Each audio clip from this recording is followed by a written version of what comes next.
સુરતમાં નકલી ઘી બાદ શંકાસ્પદ માખણ પણ પકડાયું છે। અમૃતધારા ડેરી અને જનતા ડેરીમાંથી આ શંકાસ્પદ માખણ પકડાયું છે। પૂણા ગામ અને વરાછા ખાતે આવેલી આ ડેરી છે। 143 કિલો શંકાસ્પદ માખણ કબજે કરાયું છે।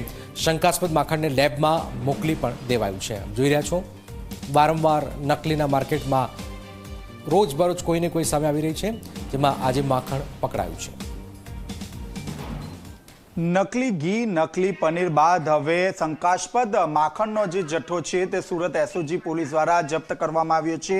પૂણા અને વરાછા વિસ્તારની જે ડેરીઓ છે તે ડેરીઓમાં રેડ કરવામાં આવી હતી। અલગ અલગ ટીમો બનાવવામાં આવી હતી, જ્યાંથી 143 કિલો જેટલું જે શંકાસ્પદ જે માખણ છે તે કબજે કરવામાં આવ્યું છે। આપણી સાથે ડીસીપી નકુમ સાહેબ જોડાયા છે। જી સર, એક સાથે રેડ કરવામાં આવી, શું કારણ?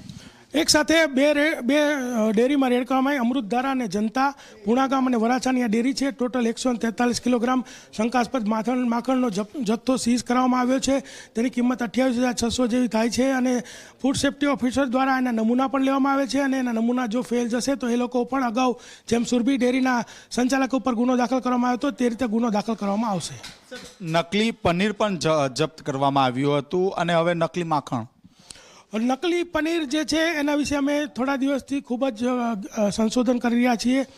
તો જે બજારની અંદર જે પનીર મળે છે અને જે લોકો કેટરિંગના વ્યવસાય સાથે સંકળાયેલા છે અને જે લોકો જે પનીરનો ઉપયોગ કરે છે એ પનીર છે દૂધનું પનીર નહીં, પરંતુ એનાલોગસ પનીર છે। એનાલોગસ પનીર એ એવું પનીર છે કે જે દેખાય છે તો પનીર જેવું, પરંતુ એ પામ ઓઇલ અને ગ્લેશિયલ એસિટિક એસિડથી બનેલું હોય છે અને આપણને એવું લાગે છે કે આપણે પનીર ખાઈ રહ્યા છીએ, પરંતુ આપણે પનીરના નામે નરિયું પામ ઓઇલ ખાઈ રહ્યા છીએ। સર, આ જે માખણ છે તે ક્યાં ક્યાં વેચવામાં આવતું હતું, શું કિંમત હતી? આ જે માખણ છે એ છૂટક વેચવામાં આવતું હતું અને પનીરની જે ચર્ચા કરીએ તો આ પનીર જે છે એનાલોગસ પનીર 70 રૂપિયામાં એ તૈયાર થાય છે। 160 રૂપિયાથી લઈને 260 રૂપિયામાં કેટરિંગના વ્યવસાય સાથે જોડાયેલા લોકોને વેચવામાં આવે છે। પનીરનો સબ્જેક્ટ અત્યારે હું એટલા માટે ઉખાડી રહ્યો છું કે ગુજરાતમાં અને અત્યારે યંગસ્ટર્સમાં પનીર ખાવાનો એક ખૂબ મોટો ક્રેઝ છે અને લોકો જીમ ગયા પછી પણ પનીર આરોગતા હોય છે। તો આ લોકોને મારી એવી ચેતવણી છે કે તમે જે પનીર ખાઓ છો એ મિલ્કનું પનીર છે કે એનાલોગસ છે એ ખાસ જોજો, અને જો આવું એનાલોગસ પનીર ખાતા હોય તો ચેતી જજો, ન ખાતા, અને આ એક બહુ મોટું કૌભાંડ છે।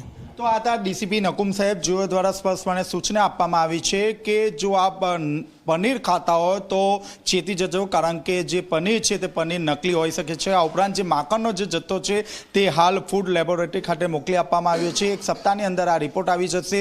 જો આ રિપોર્ટમાં જે ખાદ્ય પદાર્થ છે તે અખાદ્ય હશે તો તેના વિરુદ્ધ પણ ગુનો નોંધવામાં આવશે। કેમેરામેન વિજય બેસાણી સાથે ચેતન પટેલ, ઝી મીડિયા, સુરત।